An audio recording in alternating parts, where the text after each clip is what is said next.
मेरे गाइस, मेरे दोस्तों, भाई और बहनों, मैं आज आपको जो कहानी सुनाने जा रहा हूँ, ये कहानी बहुत ही दिलचस्प कहानी है और ये उस कहावत पर है कि मानो तो देव और नहीं तो बीत को लेव।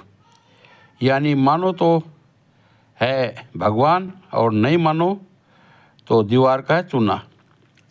ये उसी आधार पे और ये घटना है। तो एक गांव में एक ठाकुर जी का मंदिर था। तो उसमें पुजारी जी रहा करते थे। पुजारी जी अपने नित्य आरती से लेके और शाम तक उसी ठाकुर जी की सेवा भाव में वो लगे रहते। तो उसी गांव में बहुत से और भी भक्त थे जो ठाकुर जी के दरबार में सुबह आरती के टाइम में आते, शाम को आरती के टाइम में आते, दोपहर में भी मंदिर प्रांगण में सेवा करते।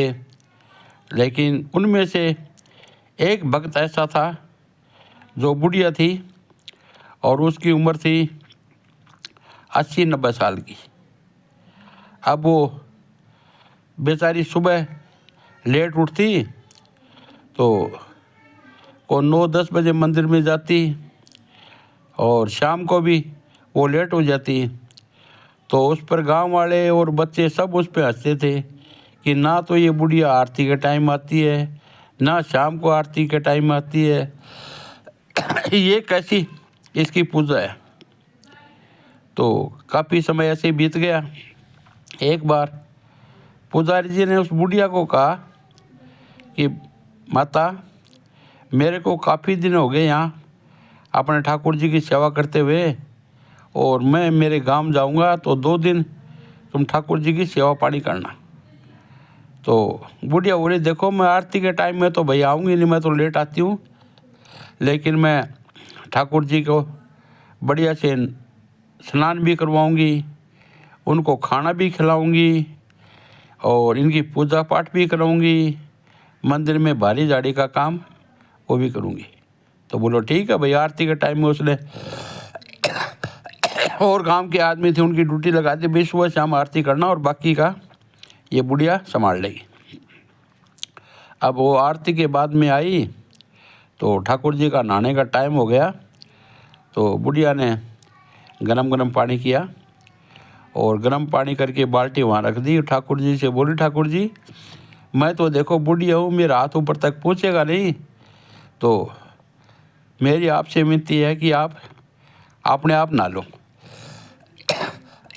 अब ठाकुर जी ने उसकी बात का ध्यान दिया और सचमुच भगवान वहाँ पे प्रकट हो गए। अपने आप नहा लिए और नहा के वहाँ बैठ गए। अब खाने का टाइम हुआ भोग का, तो बुढ़िया ने खाना बनाया और थाली में सजा के उसको छोड़ दिया। भगवान से बोला, देखो ठाकुर जी अब मेरे को खाना तो आपसे खिलाया नहीं जाएगा, आप ही आ लो, आप बैठ के इसको खा लो।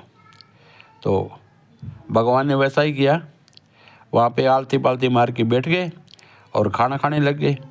ऐसी फिर के ये 2 दिन चलती रही। खुद ठाकुर जी नहाते, खुद ठाकुर जी खाना खाते। अब तीसरे दिन जब पुजारी जी वहाँ पर आ गए तो पुजारी जी ने कहा, भाई तुमने ठाकुर जी की सेवा की है? बोले, अभी मैंने तो खूब सेवा की है, ठाकुर जी ने तो खुद ही तो स्नान किया है, खुद ही ठाकुर जी ने रोटी खाई है, मैंने तो सिर्फ गर्म पानी किया है और रोटी बनाई है। बोलो ठीक है भाई, आज भी आप ये काम कर लो।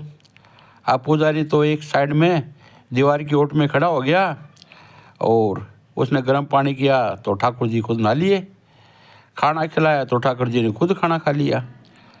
अब पुजारी जी का तो बहुत बुरा हाल था ये देख कर कि भगवान तो सचमुच प्रकट हो गए। तो उसके आंखों में आंसू आ रहे थे कि मैंने इतनी साल तपस्या की कि मैंने भगवान के दर्शन नहीं किए और इस बूढ़ी माई ये देखो ये सच्ची भावना से भगवान की भक्ति की और भगवान ने इसको दर्शन कर दिए। तो भाई ऐसा है कि आप यदि भक्ति करो तो सच्चे मन से करो और दिल और दिमाग में उस भगवान की छत्र छाया रखो कि भगवान तू है और सब कुछ है। सोते उठते बैठते खाते नहाते सिर्फ उसका ध्यान करो। भगवान एक दिन आपको सचमुच आप उसके दर्शन करोगे। जय हिंद, जय भारत, वंदे मातरम।